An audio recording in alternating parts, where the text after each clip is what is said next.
રહ્યા છો AB48 news. નજર કરીએ આજના મુખ્ય સમાચારો પર। બારડોલી તાલુકામાં આવેલ મઢીમાં ગતરોજ શિવરાત્રી નિમિત્તે શ્રી સદગુરુ હરિબાવા મહારાજ સેવા ટ્રસ્ટ હરિબાવા મંદિર મઢીમાં મહાશિવરાત્રી નિમિત્તે મંદિરનું 31મું વર્ષ માયાવંશી સમાજ દ્વારા ખૂબ જ ધામધૂમથી ઉજવવામાં આવ્યું હતું, જેમાં માયાવંશી સમાજ દ્વારા ગ્રામજનો અને આમંત્રિત મહેમાનો મોટી સંખ્યામાં હાજર રહ્યા હતા। સવારે 7 કલાકે નીચા ચઢાવો, જેમાં માયાવંશી સમાજ દ્વારા ગ્રામજનો અને આમંત્રિત મહેમાનો મોટી સંખ્યામાં હાજર રહ્યા હતા। સવારે 7 કલાકે નીચા ચઢાવો, 7:30 કલાકે પંડુકા પૂજન, 8 કલાકે આરતી, 9:30 કલાકે હવન અને 10 કલાકે ડાયરો કિરણભાઈ પાનવાળાએ કર્યો હતો, જેમાં અતિથિ વિશેષ તરીકે ઈશ્વરભાઈ પરમાર હાજર રહ્યા હતા। તેમણે પુષ્પગુચ્છ અને શાલ ઉઢાડી સન્માન કર્યું હતું।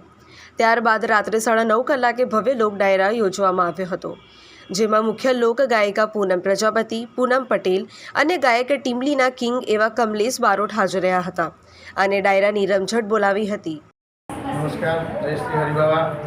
આજરોજ સદગુરુ હરિબાવા મહારાજ સેવા ટ્રસ્ટ 31 શિવરાત્રી ઉજવણી કરી રહ્યું છે, જેમાં માયાવંશી સમાજના લોકો આવી અને સદગુરુ હરિબાવા મહારાજ સેવા મંદિરના અને દાદાના દર્શન કરી ધન્યતા અનુભવે છે અને સૌ દાદાના આશીર્વાદ લે છે। દાદાના આશીર્વાદ સૌ પર રહે એવી અમે દાદા પાસે આશીર્વાદ માગીએ છીએ।